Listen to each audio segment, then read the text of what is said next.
What's up guys, Wade here, welcome back to the channel. I want to talk about Hogwarts Legacy. So it's been a while since this game released. I should have made a review for this sooner, but I wanted to wait until the game's kinks were worked out and ensure that I'd spend enough quality time with it. And to be honest, I've been juggling some other games as well, so a lack of time has certainly played a part. I ended up buying the deluxe edition on PS5 when it came out, so I was excited to be able to play the game early. At this point, I've played roughly 30 hours of Hogwarts Legacy.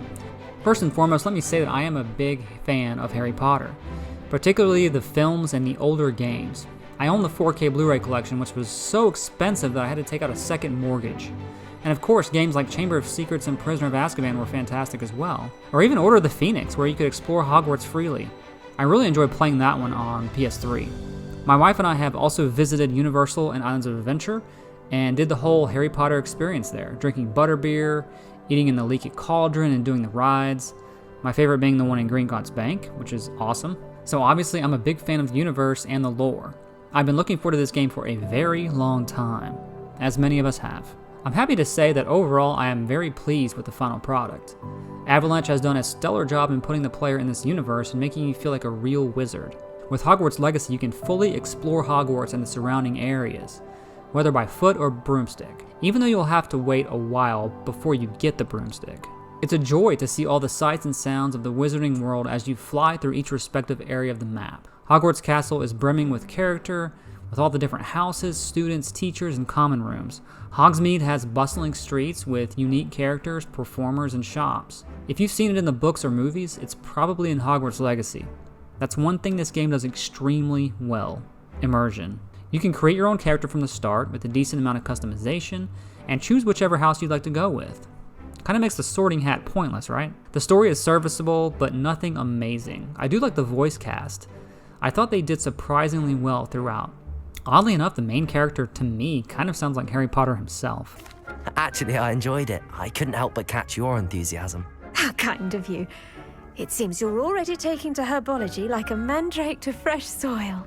The side missions are pretty enjoyable as well, and leveling up your character is fun and rewarding. The only thing that frustrated me was the fact that I always seem to be lacking the leaves needed for the Merlin trials, which I had to do in order to have more storage slots.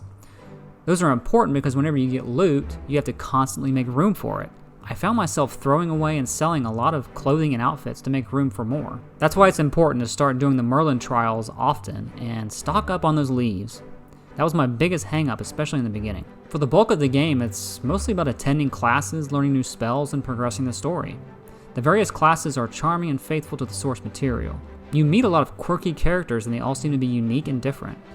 You're the new student. I've heard much about you. Thank you. I'm Amit, by the way.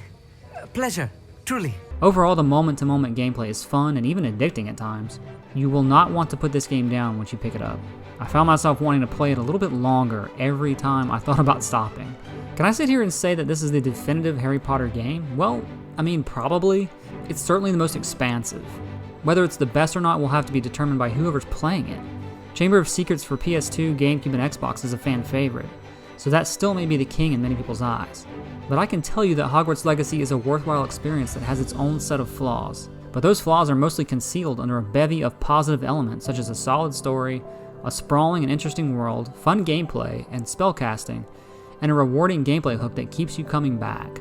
Most importantly, this is literally the only game in video game history that has kept my wife interested enough to consistently play on a regular basis. Now, in my opinion, that's an amazing achievement that I never saw coming. So those are my thoughts on Hogwarts Legacy.